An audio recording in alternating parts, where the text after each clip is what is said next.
What is going on, peacemakers, and welcome back to another video. Today's video, I want to talk to you guys about if miracles did happen, would you believe in them? So a while back ago, we talked about if Christ was real, if Jesus was real, would you believe in him? And I've asked that question to a lot of my friends who who question the legitimacy of a creator and Christ and this man named Jesus. And I've got a lot of interesting, results. I've got a lot of interesting, feedback from that question from a lot of my friends who don't necessarily believe in Christ. It's not that they, it's not that they're on the fence. It's just that a little bit more of the agnostic point of view. They don't really know what to make of it just yet. And there's a reason.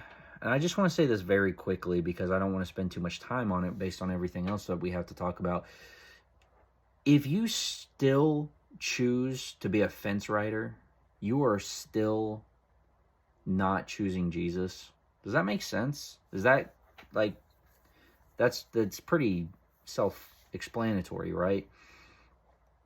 And if you don't choose Jesus, you will choose not to walk in the Spirit, or you will choose not to follow his commandments or his rules for life.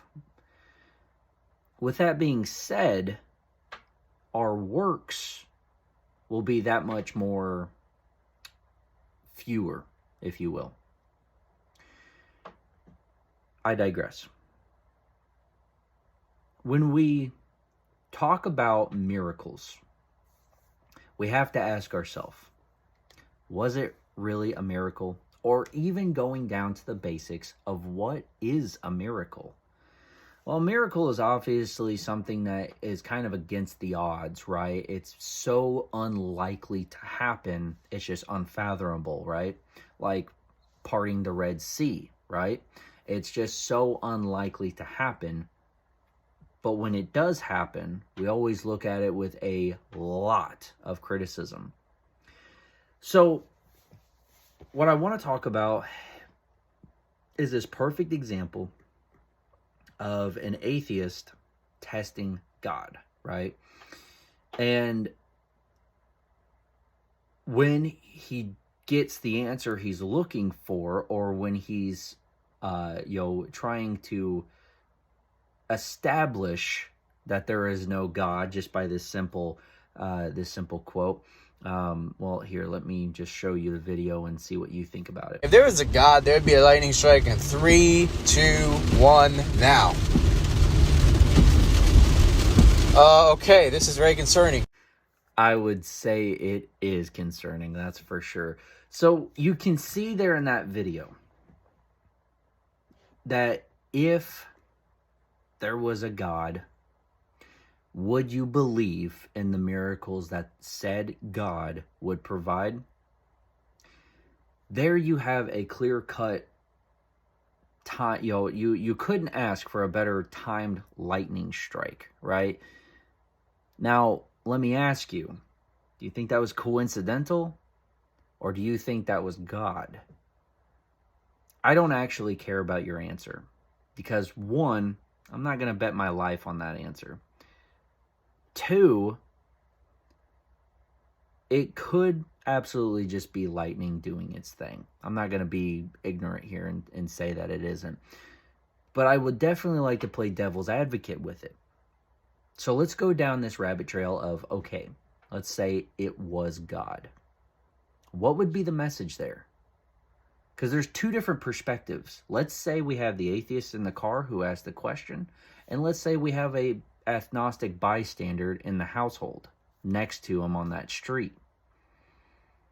When the bystander is just watching his favorite show at night, and the or in the lightning strikes, it's a lightning storm. He doesn't pay any attention to it.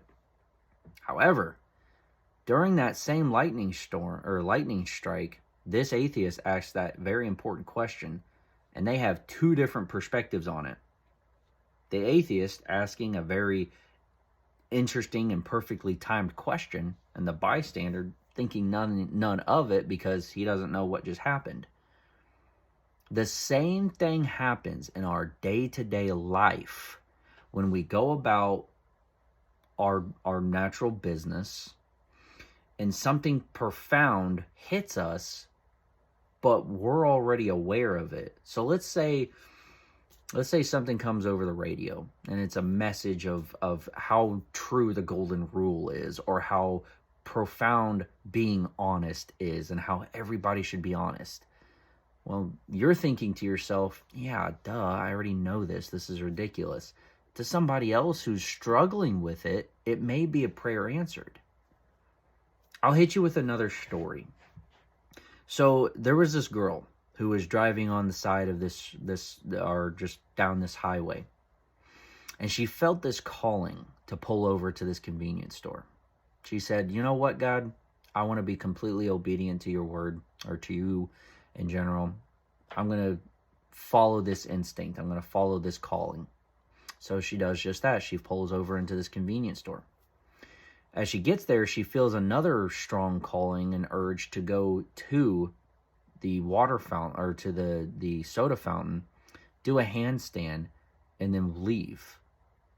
It's like, okay, God, I don't know why you want me to do this, but obeying her thought, or this voice in her head, or whatever you want to call it, she obeys what she believes is God's direction. So she goes to this fountain. She does a handstand and she leaves. But just as she is about to leave, the clerk at the cash register asks her, why did you just do that?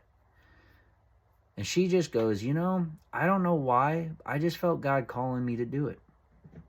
And it was at that moment this clerk pulled out a gun from behind the counter, rested it on the tabletop, and said, I was going to kill myself tonight, but I asked God to send one of his followers to go do a handstand over at that fountain right there. And because my prayer was answered, I know that God exists. And I want you to tell me about him. I want you to talk to me about this man named Jesus. I don't know if that's true or not. I heard it at a Christian retreat. However, I thought it was very profound. What some people may not understand as coincidental could be a prayer answered. It may not have been meant for you. It may have been meant for somebody else. That atheist, do you truly believe that he went to church right after that? Sure, he thought it was cause for concern, but I don't think that he changed his entire life based on that one little coincidental moment. Now, I don't believe in coincidences. I don't think anybody should. I think everything happens for a reason. Whether that lightning strike is cause of chemicals in the air, or it's because of somebody asking for a prayer to be answered, or a sign from God, who knows? Let's not get caught up in it. But when there are more prophetic things that happen, this man literally said, God's not real, and then pursued to test him.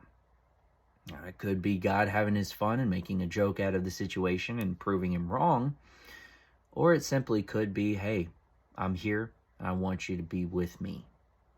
Could be a call, could be an answer to prayer. Again, I don't want to get caught up on that. But let's take Exodus, for example. Here we have Moses leading his people out of Egypt. They come across the Red Sea. He gets into the sea. He takes his staff. He plunges it into the ground. And with God's ultimate divine power, he splits the sea in two. He literally creates a path, a straight path for them to walk. Moments after the sea collapses back to its natural form, stopping the Egyptians in their tracks, dead in their tracks, literally, Moses' people, as he's leading them through this desert, are complaining moments after. You know what that tells me? That tells me it doesn't take a miracle to prove that God exists and to reunite my faith in Christ. That tells me that I, as a human, probably need a little bit more proof than that. But then you have to ask yourself, what is proof? Proof is not by asking God to do 50 different miracles or perform 300 plus miracles. If you look back, there are 300 plus miracles that Jesus performed while he was on earth, and one of them was just simply his birth, something that he had no control over, or so we thought. I heard it mathematically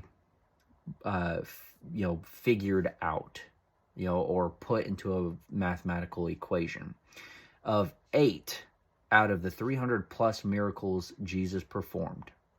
It is equivalent to a pool the size of Texas being filled up with coins and 1 quarter being thrown into the middle, and one man walking over and picking up that exact quarter on his first try. That's just 8 of those 300 plus miracles Jesus performed, mathematically figured out. Could you imagine what it would be like if it was 300 plus miracles performed? Now, we have to ask ourselves, is it coincidence that the sea just opened up and created a path for Moses and his people to escape the Egyptians? Was it just a coincidence that that lightning hit at that exact time? I couldn't answer that. I'm not going to try to answer that. I'm just simply saying, for those who claim to have an open mind, keep that in mind. Thank you guys so much for watching. I hope this kind of answered the question, would you believe in a miracle if it happened right before your eyes? It's a tough question, but also remember that even for those who are on the fence about Jesus, you still aren't following, Christ's example. And I would urge you to. I think it'll be a lot more life-fulfilling for you. It may not feel like it at first, but I wouldn't base that feeling with your life at stake.